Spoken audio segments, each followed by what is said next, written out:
Halo teman-teman semua, apa kabar? Semoga sehat selalu ya. Jangan lupa tetap mematuhi protokol kesehatan.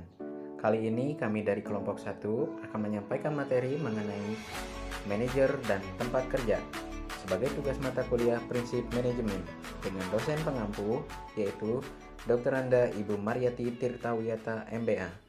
Nih, Kak Tiara mau jelasin nih, apa sih itu manajer?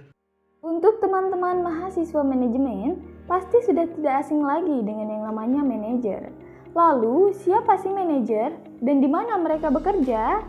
Nah, manajer adalah seseorang yang mengatur dan menguasai pekerjaan orang lain sehingga tujuan organisasi dapat tercapai. Tugas dan tanggung jawabnya bukan tentang pencapaian target pribadinya saja, tetapi manajer harus membantu orang lain dalam melakukan pekerjaan. Nah, di mana mereka bekerja?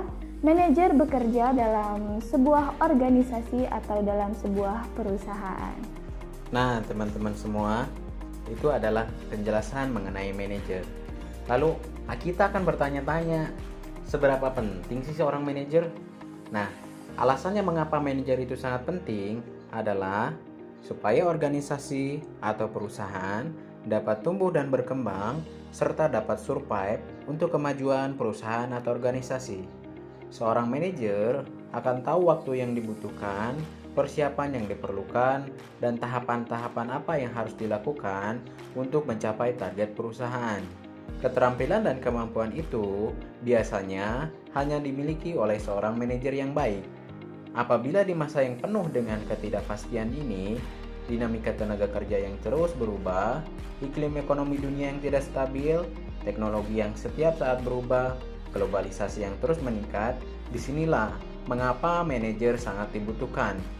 Karena manajer akan mampu mengkondisikan situasi dan masalah yang ada dalam sebuah organisasi atau perusahaan. Nah, apa yang dilakukan manajer di perusahaan itu? Mari kita lihat. Lalu, apa yang dilakukan manajer? Yang dilakukan manajer adalah memanajemen seluruh kegiatan dalam organisasi. Manajer juga mengkoordinasikan dan mengawasi aktivitas kerja orang lain sehingga dapat diselesaikan dengan efektif dan efisien. Inilah yang menjadi pembeda antara posisi manajerial dan non-manajerial. Oke teman-teman, untuk lebih jelasnya mari kita lihat di manajemen function.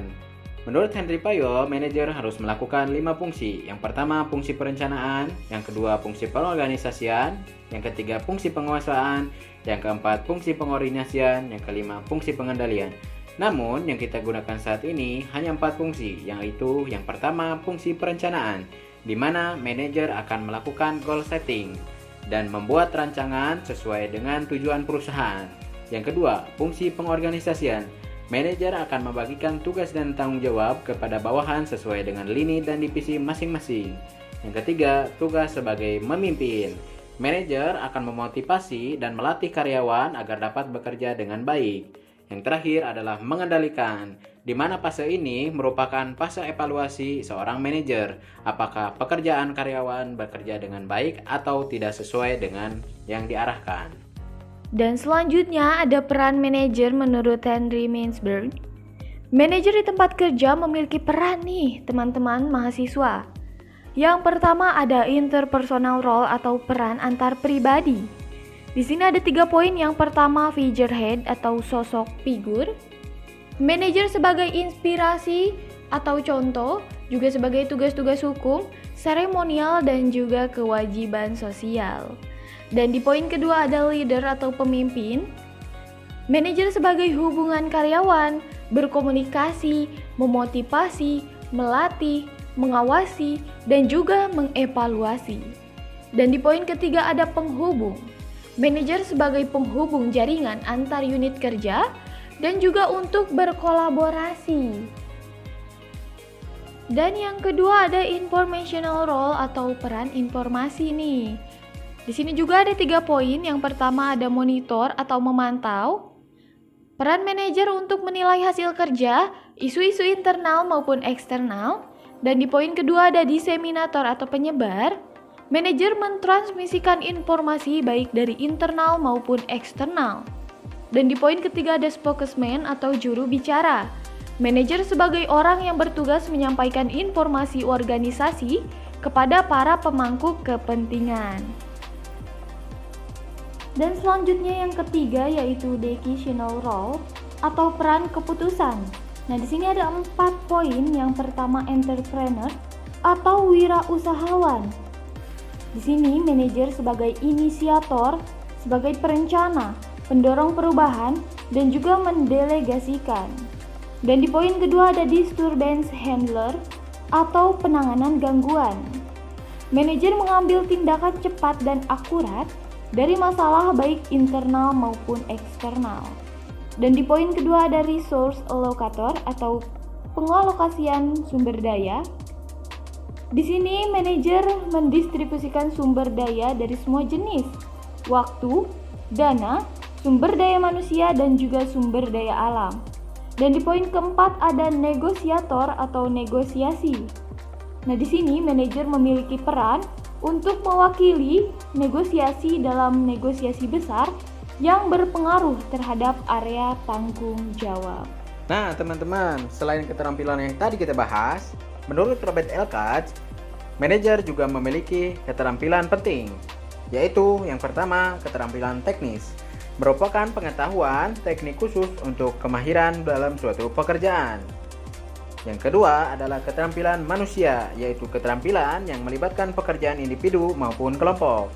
Yang ketiga adalah keterampilan konseptual, merupakan keterampilan yang digunakan manajer untuk berpikir dan membuat konsep tentang situasi yang abstrak dan kompleks. Lalu, bagaimana manajer di dunia saat ini? Seiring dengan perkembangan teknologi globalisasi, manajer saat ini dituntut untuk beradaptasi dengan ketidakpastian politik, perubahan tempat kerja, masalah etika, ancaman keamanan, dan sampai teknologi. Manajer harus memiliki fokus. Yang pertama, fokus pada customer atau pelanggan. Manajer harus menciptakan organisasi yang responsif terhadap pelanggan, di mana dengan melatih karyawan menjadi ramah, sopan, dapat diakses cepat, luas dalam menanggapi kebutuhan pelanggan, dan memberikan kepuasan terhadap pelanggan. Dan yang kedua ada fokus pada teknologi. Tugas seorang manajer adalah membantu orang melewati jembatan, membuat mereka nyaman dengan teknologi, dapat menggunakannya, serta memudahkan dalam kehidupan. Dan yang ketiga fokus kepada media sosial. Media sosial adalah batas baru untuk membentuk komunikasi elektronik, mana seluruh pengguna dapat berkomunikasi secara online untuk berbagi ide, informasi, dan juga pesan pribadi. Jadi, karyawan dan pelanggan dapat terhubung. Kesimpulannya adalah manajer dan tempat kerja atau organisasi tidak dapat dipisahkan karena sangat berkaitan erat. Seorang manajer adalah seseorang yang mengimplementasikan tindakan manajemen dalam sebuah organisasi atau perusahaan. Setiap perusahaan memiliki manajemen yang berbeda, dan manajer memegang peranan penting dalam menentukan keberhasilan dan mencapai sebuah tujuan perusahaan. Ada banyak peranan yang harus dimainkan atau diperankan oleh seorang manajer secara seimbang, sehingga diperlukan orang-orang yang tepat untuk menjalankan peranan-peranan tersebut. Peranan manajer diharapkan dapat memacu laju perkembangan suatu perusahaan. Oke teman-teman sekalian, cukup sampai di sini ya pertemuan kali ini. Jika masih banyak kekurangan dan kesalahan, mohon dimaafkan ya. Jangan lupa like, komen, dan subscribe, serta share ke media sosial kalian supaya orang lain tahu apa yang kita tahu. Oke.